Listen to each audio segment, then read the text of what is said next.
How's that? Well, improve the quality of your lease.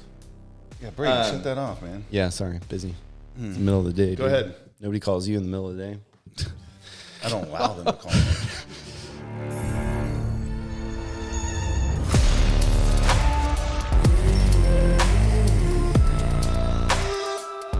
All right. What is up, and welcome back to How to Invest in Commercial Real Estate. And today we have a super awesome show. What's that? He's so excited. I am excited, man. Somebody's got to bring the excitement to the show. Today, that's me. But anyway, yeah, we're going to talk about a cool topic today because it's counterintuitive to a lot of people. There's a lot of really cheap people who just don't reinvest back into the property today. And I think that's the general theme of today is how we're reinvesting back in our properties to get more value on the upside, right? Like to create more value. We're going to spend money to create more value than we spent. And there's three big ways that we're going to concentrate on today of how you can do that. Yeah, you've all seen it. You're driving down the road, and it's like an older, rundown retail center. We call it mom and pop owned. Call it a piece of shit. Yeah, well, you can call it whatever you want. But people have owned it for years, and they're just siphoning the cash flow, but they're not spending any money on the building. And so they may be making money, but is there a way that they could increase profit or maximize profit through some techniques that we're going to talk about today? And we think there is. And so we've got three ways we're going to go over how to value add or increase the value of your retail center. Yeah. You want me to just go into them? You ready? Yeah. I mean, I think the easiest thing before we get into the nitty gritty and start to get complicated, people understand that you can buy an old crappy house, you can renovate it for $10,000, $20,000, $30,000, and then sell it for more than $10,000, $20,000 or $30,000 than it took you to renovate it. You may create some sort of value there. So that's the exact same concept we're doing here, but with retail shopping centers. So keep that in mind. Yeah, and it's funny because as Joel was saying that, I was thinking, you know, sometimes you can just drive down the street and you can think rent house, rent house, rent house, rent house, right? Because those people think, oh, I'm not going to put any money into that house. I'm just going to collect the rent and I'm going to be happy with that, right? But if they do some renovations, then when that renter moves out, they can rent it for a bit more, right? Right. So anyway. Right. Anyway, so the first one we're going to talk about is exterior capital improvements. Exterior capital improvements. Yeah, so I've got an example. We've just completed an external renovation on one of our retail centers here in Tulsa. And so if you're watching on the YouTube channel, we're going to have a before and after picture at some point flash up for you to see. But it was kind of an older looking center. It was like a very 1985 style on the exterior, not in bad condition, but we were having a little bit of a hard time renting certain spaces, and when it's a very prominent corner, so we wanted to improve the look. And so then we have to ask the question, well, how much can we spend? And what is the benefit going to be if we do spend the money? And so it's a little bit of a math calculation that we're going to talk about. But let's talk how you do the math. So let's say, for instance, that retail center is about 45,000 square feet. And so then I can say, okay, well, if I renovate the exterior, can I charge more rent? You know, Yes. The answer hopefully is yes. Yeah. Like you have a newer look. You're more competitive against the older centers around. Mm-hmm. And so let's say today the average in that center, let's say it's $15 a foot or whatever it is. And so then I say, well, I think I can get, if I redo the entire exterior with a new look, Class A look, can I get $3 a foot in additional rent? Mm-hmm. Okay. And so let's do the math. 45 times 3. While we're doing the math, yeah, right? It's easy to go into your market and do research on this because you can use a comparable location. In your case scenario, this is 71st and Mingo. So you can look all up and down the 71st corridor and say, okay, brand new retail, Class A, that looks like I could make mine look. What is that lease for? That's easy data to get a hold of. So don't use some random number that you think it could lease for. Yeah. Yeah. And go find one. Sorry, go ahead, Brian. Well, it's like a house, right? If you want to renovate a house and you're going to spend money on it, then you need to know how much you can sell that house for. And how do you know that? You get comps of nicer houses in the area. Yeah, and in Tulsa, let's say Class A retail centers, they may be renting at $25 a foot or $23 a foot. So I may not say, well, I can get $25 a foot. All I'm wanting is I'm starting an analysis with $3 a foot, which is a 20% increase in my current rent of $15 a foot. Yep. Okay, so if I have 45,000 feet and I increase the rent across the center, and I won't be able to do that day one because I have leases, but like say over the next 2 or 3 or 4 years, that increases my NOI by 135,000. And so you say, well, what kind of value does that generate? Well, if I assume a 7.5 cap exit, that's $1.8 million if I did the math right. Yeah. So 135,000, I divide that by 0.075 to get a cap rate or a sale price, and the value of that income that I've increased is 1.8 million. Yeah. So we're not going to spend the entire 1.8 million, right? We're going through this exercise to do what? We're owning the business and we're buying real estate to do what? We're trying to justify whether I should do renovation. Mm-hmm. And so now what I have to do is I go and I get bids from contractors and say, okay, how much is a brand new facade that makes this look like a new building, a Class A retail building? How much does it cost me to do that? Mm-hmm. And, in this example, I don't remember exactly what we paid, but I think it was in the neighborhood of $750,000. Once again, we'll have a before and after. So not $1.8 million? Not $1.8 million. And so then, it becomes a game of investment. Do I want to make a $750,000 investment if I think it's going to give me $3 a foot more in rent on average? And in this case, you would say yes, because the value generated is going to be 1.8 million approximately. Yeah. So you're gonna gain about $1 million. So it doesn't take long with a number like that for people to say, oh well, you were gonna get increases anyway, right? Just because of the yearly 2 or 3% bumps. Those are never gonna add up to a 20% increase that you might get over the next 3 or 4 years. So yeah, and the increases need to be over and above any inflationary increases that you have built into your leases. Yeah. But that's the first thing that you guys should be looking at is if you find an older center that has below market rents, you can quickly do this exercise and say, okay, that's got a 1980s look, a 1970s look even. If we put a new facade on it, how much do I think I could get the rents up to? And then you just go get bids and see how much it's going to cost. And you do the quick math and you say, okay, if I can get $2 a foot in rent, this makes sense. And that's not all that much. Maybe, you can get $4 or $5 a foot in rent. Yeah. And so that's a simple exercise that you can do that'll help give you the confidence maybe to buy an older center with the plan of improving it with the exterior renovation. Yeah. All right. Anything else on that one? I don't think so. I'd say make sure you have the market comp for the post renovation, right? Like I wouldn't be the person to go in and justify a new market comp if there's not a nicer looking center with higher rents in your immediate area or trade area where your center is. Maybe that trade area can't justify the higher rents. Right. So at least ask yourself that question is what I would say. Yep. No, that's good point. That's definitely good feedback. We purchased an apartment building where guys from out of town had done all these interior renovations to the apartment units thinking that they were going to get $200-$300 a month rent bump.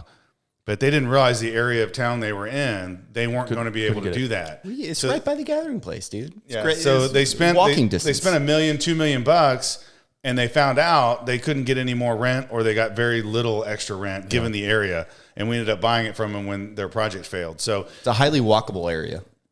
Yeah, you'd think. It was a good idea. It seemed like, but it's a good idea on paper in California. Didn't quite do all the research. Yeah. All right. Next one. So. This is an interesting one because I not maybe know, but you hear of a lot of owners, and we look at a lot of real estate deals, and you can kind of see this on paper where owners have kept their rents too low, and they're keeping their rents low because they have no tenant improvement dollars to spend. And a lot of these tenants, when we talk about the difference in a couple episodes earlier about the difference between ground leases and pad sales and build to suits, what that does for the tenant and how fast they're able to expand based on what scenario they're doing, right? Like if they're doing a complete build to suit, just doing rent, they can open way more stores than if they're spending all of their money to do it. So if the tenant doesn't have $50,000, $100,000 to remodel a suite in an old shopping center, they're going to have to go to a shopping center where the landlord will front those improvements for them, and it will in turn pay a higher rental rate, right? Mm-hmm. So it's the exact same thing as a new roof. If you've got a good looking center, or maybe not even a good looking center, but you've just got a vacancy, and it's a rough vacancy. Somebody needs to come in here and spend $50,000 to get a workable business in there. you need to be willing to do that. And there's math, just like we did with the exterior renovation, where it, maybe paying the tenant $50,000 to do that renovation, but you got an extra $4 or $5 per square foot in rent. That played out at scale at sale in 5 years is way more than the $50,000 you paid in tenant improvements, because the value of the cash flow they pay you is way more. Yeah. So is it the same math as it is on the exterior, or is it a little different? I mean, it's pretty similar. We have a couple of different scenarios. Let's say you have a tenant that's in there and they're not sure if they want to renew, but let's say they're paying $10 a foot, and they say, "Hey, I'd really like some money to renovate my store," but they're already a tenant. They're probably going to stay anyway. As a landlord, you could just say no. Yeah, right. No, I'm not going to give you any money. Pay me $10.50 in rent per square foot. But another way to look at it is to say, hey, what if you gave them $25,000, $50,000 to renovate their store? Now you have a nicer suite. What do I need to charge in rent to make that worth it as the landlord? So that's the second equation that we need to work on. And when you look at that, do you normally say, okay, I want to spend as much and get that increase in rent from them? Or I guess you just try to maximize the increase in rent you can get over what you're spending and what they need. Is that right? I think most of the time it's disclosed, right? Like most of the time there's options. Hey, I did this with the lease renewal the other day. They needed an HVAC replacement. It was like $20,000, and the lease clearly states that the tenant is responsible for replacing the HVAC. I'm like, I can replace the HVAC, but your rent's immediately going to go to X. Yeah.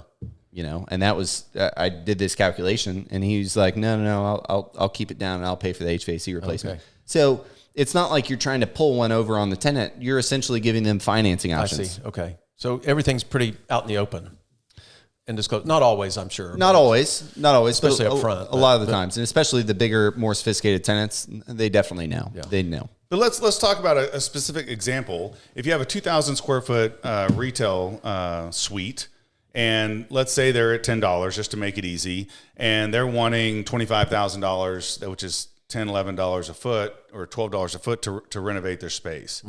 Okay. So let's just think about that. Well, what would I need to charge them in order to make that a worthwhile transaction for the landlord? And so let's just take $2 a foot.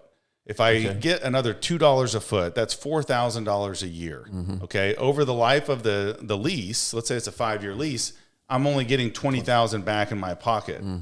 So I have to think, well, it only benefits me if they lease again and we can start at the $12 a foot instead of at the $10 a foot.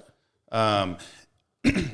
When you take $4,000 and you put that on a 7.5 cap, if I'm going to sell the property, the $4,000 in additional rent, the cash flow. Yeah, the additional cash flow, if I put that on a 7.5 cap, that's $50,000 in value approximately. Okay. And so there's an equation there that says, well, okay, I don't quite get all my money back in 5 years, but at any time if I sell, and let's say the going cap rate is 7.5, well, then I'm going to get $50,000 in value. So then it's a worthwhile exercise to say, okay, not only does he have to spend it in my space, improving my space. Your building. He's spending your money improving your building. Yeah, improving your building. And you're going to get paid 80% of it over the life of that 5-year lease.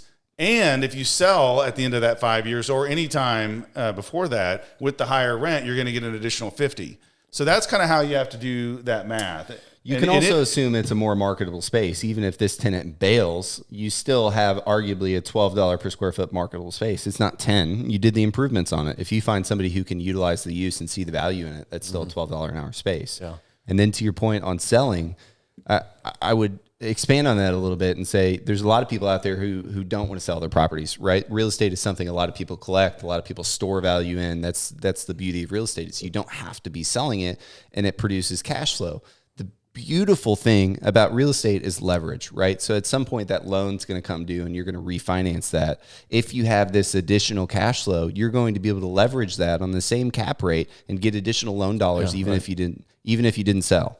Right. So it's not just about the sale. It's about every 5 to 7 to 10 years, you're going to have to recapitalize that asset with a new loan. And they're getting an appraisal, and that is based on a market cap rate and your net operating income. So the higher that is, the more cash you're going to be able to pull out of that refi. And might I add, that is tax-free because it's a loan. It's a loan, right? Yeah, and here's another way to look at it. Let's say that you don't even consider the bump in sales price. Okay, if you're going to spend $25,000, which once again they're going to spend it on your building, improving that space. But what kind of return do you want on that money? Let's say that you could get $3 a foot on that 2,000 square foot space. That's $6,000 a year. Okay, and so if I can get $6,000 a year in rent, well, divide that by the $25,000. That's 24% return. Okay, so who isn't going to spend a little bit of money if they can get 24% return in a year, in every year of that lease? Yeah, right. You have your full money back in 4 years. Yeah, right. But in addition, once they get used to that higher rent, you build on that over time. Yeah. So there's a couple different ways to look at that equation, and a lot of times it makes sense to offer TI dollars if you can get higher rent. So it's one thing, just, negotiate the rent before the TI, and then you know what the baseline is, and then you can quickly add TI, and you know how much you need to increase the rent in order to pay for that TI. Do you ever worry about that the TI that they want you to spend is so specialized to that particular suite that nobody else would want to come in just like that, and then you'd have to spend more TI dollars the next time? Great question. That's a great Brian coming through. It's a very good point. All right, so let's pick something weird. Let's get really weird just to prove your point. We have a 20,000 square foot vacancy, and this guy comes to me and wants, to open a trampoline park and ask for $1 million. Yeah. Would you be skeptical of that? Of course. Yeah. Absolutely. Skeptical of 20,000 square feet. Yeah. So let's use the opposite extreme, like a grease trap, right? Like that's more marketable. Hair salons can be really funky. You get water and plumbing everywhere. You can have to bust up concrete. They put all the half walls up there. It can get really weird. So you don't want to, you're investing in this company, right? Because if they succeed, they can pay you back. If they don't succeed, you're screwed, right? And you're just left with this space that hopefully you can release. So I would want to make sure it's a marketable, leasable space without the tenant. Like without that operator, my building, what do I want my building to look like? And can I lease it out to those tenants? We're looking at that when we're acquiring them. Like, does this tenant belong in the center in this market? That's kind of weird. Yeah, there's a lot of factors that go into how we evaluate if we're going to give a tenant TI dollars, tenant improvement dollars. And, it could come down to, hey, is this space, is it bastard space? Is it old? Does it have, concrete floors and no drywall? You have to spend money in order to get a tenant in there.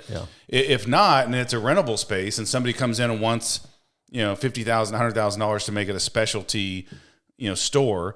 Like we spent a bunch of money putting in a kids gaming store where kids come in and they can play, Xbox and other computer games. That was pretty special. It turned out pretty cool though. Yeah, but it was pretty specialized use. And so really then what I'm looking at is, okay, well, how strong is this guarantor? Because I need to get my money back over the life of this lease, and I can't afford to spend all this money building it out for their specialty use to have him bail in year 2, 3, 4. So the things that we're going to look at there is the strength of the guarantor. Is if the business doesn't work, does he have the funds to pay the rent for the next so many years? And you want to lengthen the term of that lease. And so you're guaranteed that specialty use that you're paying for is there for maybe 7 years, 10 years, and that allows you time to recoup all that money back. Yeah.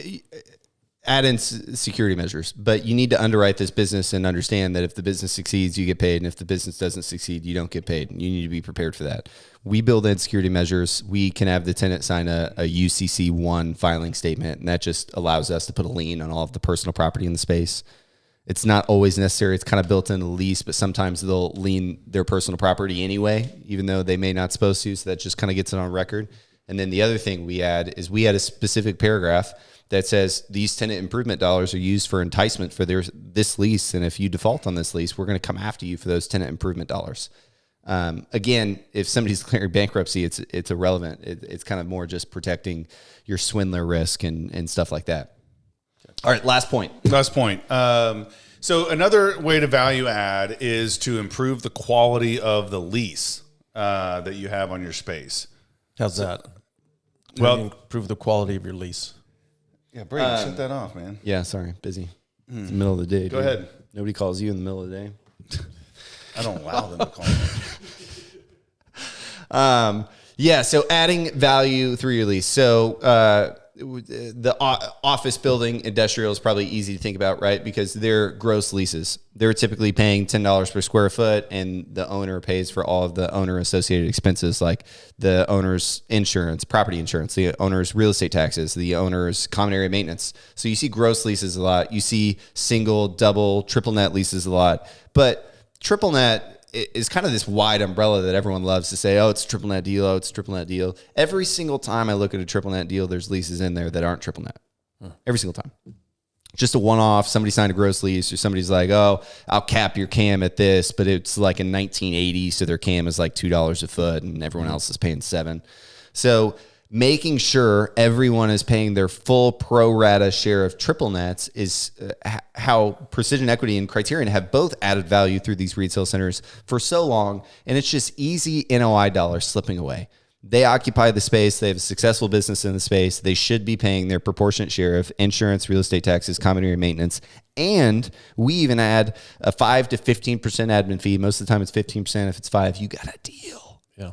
But a 15% admin fee, right? Because we have to pay infrastructure to negotiate those tax bills every single year to get them as low as possible. We have to bundle all of these insurance policies together into one massive policy to get buying power to negotiate with the insurance companies to get lower rates on our properties so the tenants pay less insurance. And we have to get infrastructure to competitively bid all of the vendors, make sure they get paid on time, make sure it's taken care of, file the taxes. So a 15% admin fee on operating expenses is a deal when you think about it. But a lot of landlords don't ask for it. I've got a great example for you guys. As you guys know, I rent warehouse space just about 3 miles up. So it's fairly new warehouse space. So I signed a contract. It said I was supposed to pay for CAM charges, but they never charged it. So this guy owned it for about 3 years and he sold it. The first thing the new owner did was start, because it's in my lease, was to add the 5% for CAM. So that's the very first thing they did. Then when it came time to sign a new lease, he turned it into triple net. And he's increasing the CAM at 5% a year, and then I'm just responsible for my portion of the taxes and the insurance. So whoever bought this has really is doing exactly what we're talking about. Yeah, and they should, right? Because these pieces of real estate are businesses and investments, and businesses and investments are built to service the owner of those businesses and investments, right? So that's what it is, and it was in your lease, and they had the right to charge it. It's a slippery slope as a landlord, though, and you shouldn't feel like slime ball, but just a reasonable conversation. Hey, your old landlord didn't charge you for this. Yeah. That sucks. Like I said, the new lease came around, and now it's time for me to, they're increasing it because now I'm paying property insurance and taxes. Well, and look, there's going to be people that complain about some of these measures that we're using to maximize value. We obviously want to put as many of the cost spread across all the tenants as possible. So we have the best leases geared in our favor, to make sure that anything associated with operating that retail property, the tenants pay for. They're the ones using it. They're the ones using HVAC. They're the ones that need the roof to be leak-free. The parking lot not to have holes. And so all of those costs we want to pass on to the tenant. But the tenant, they look at their base rent and they say, well, the landlord, I'm paying rent here, so they should take care of all of this. So there's a disconnect between who should pay. But the thing is, here's how I look at it as a landlord, is that we're providing a competitive environment rental, situation where if they don't like it, if they are unhappy with the charges, if they can go find better space for less money, they'll do it. Yeah. Okay. And so you don't have to worry about what you can charge or what you can't charge. Of course, tenants are going to complain, and it's their right to complain. But at the end of the day, if you're providing a better space for lower costs, they're gonna stay and they're gonna pay. And if you're not, they're gonna leave. And so you can be, an overbearing landlord without any tenants. But if you're 100% occupied, that's telling the market something, is that you're providing a product and a service at a price that's competitive. So it doesn't matter if someone complains, because it's a good price overall anyway. Yeah, I can tell all our listeners it's a lot more fun being on the landlord side than the tenant side. So I encourage everybody to be on the landlord side. Yeah. Well, hopefully be on the owner side. Future landlords or current landlords listening. And if you're a tenant listening, I'm sorry, we're just trying to maximize profit. No, they're getting all the insider tricks and how to they'll know how to negotiate. I was pissed at my landlord. I'm not paying no triple nets. Yeah. I don't see no levels. Brian said, I don't pay triple nets. I don't pay admin fees. These guys said it. Just a few ways that you guys can all be looking at retail deals. when you're driving by, how can I maximize the value of this? Someone isn't taking advantage of these things. And so that's an opportunity for you to make an offer, put an LOI in, buy it, and improve that value, and then you get the profits and the rewards. I'd say that's how you know you have the itch too, because that's when I'm in the car, it's literally just looking at pieces of real estate. Oh, that's a piece of shit. I wonder what you could do with that. Oh, that'd be cool here, man. If they did this in this building, that would be sick. Like there's this old at 6th and Utica, there's this old big brick industrial warehouse. It looks like a mill silo. I think that would just be the coolest office space. Anyway, well, when you lease up the office space in Owasso, it's fully leased, including the 3rd floor. Yeah, shit's leased. It's just not subleased. All right, we will catch you next time on how to invest in commercial real estate. Thanks, guys. Thanks, guys.